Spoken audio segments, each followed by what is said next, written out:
A week is a long time in this pandemic. Just 7 days ago, we heard of Australia's second death linked to the AstraZeneca vaccine.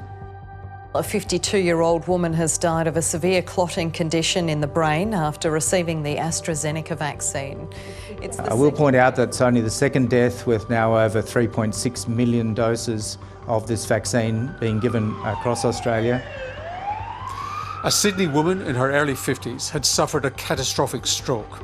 The announcement shook clinicians, two of whom told 7:30 on Monday they wanted change.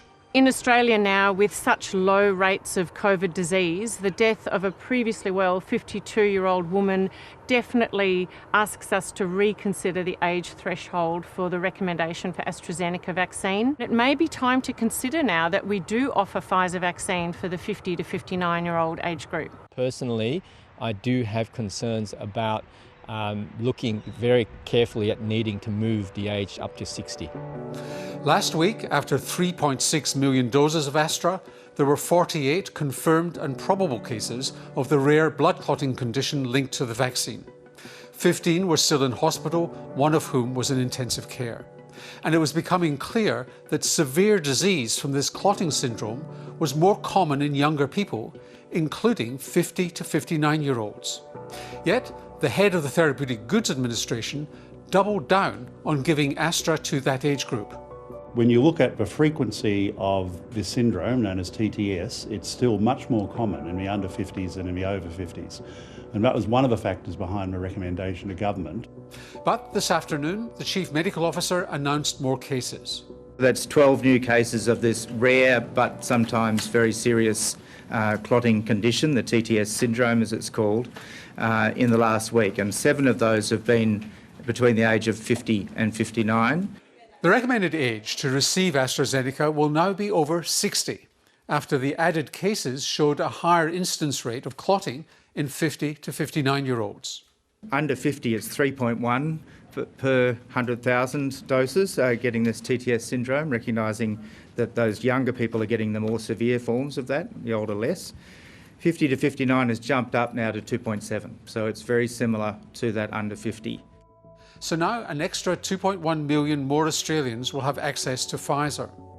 This month we're expected to receive 1.7 million, and next month that will grow to 2.8 million doses, and that's what will allow us to expand the coverage. We remain on track to receive all of our Pfizer during the course of this year. Within a couple of hours of the decision, at least in Victoria, the state government was already getting its vaccine hubs to pivot to Pfizer for 50 to 59-year-olds already booked for vaccination. The other issue is second doses. And the recommendation is that if you've had one Astra, to go with that for your second. To those 3.8 million Australians who've had a first dose of AstraZeneca, go and get your second dose, however old you are. We have had no cases of this condition in the people who've had second doses in Australia. So the question is, how will this impact hesitancy? Hesitancy is still quite low in Australia. We know that over 70% of people are intending to get vaccinated. Of course, there are impacts on hesitancy. This may have some impact. Professor Julie Leask is an expert in vaccine uptake.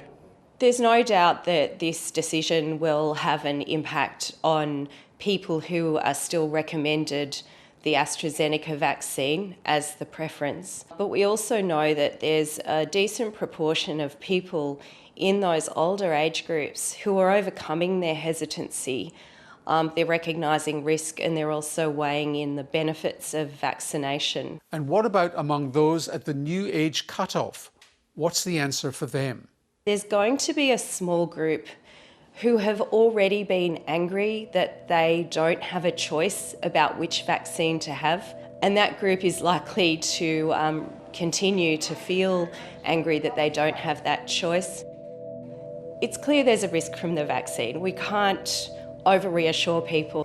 We need to acknowledge that risk and also to help people engage with the benefits of vaccination. This pandemic messes with us constantly. We feel secure one minute and vulnerable the next. But we've been told since the beginning that the only way out is vaccination.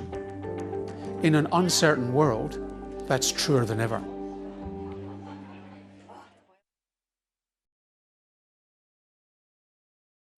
Hi, I'm Lee Sales. Thanks for watching this story.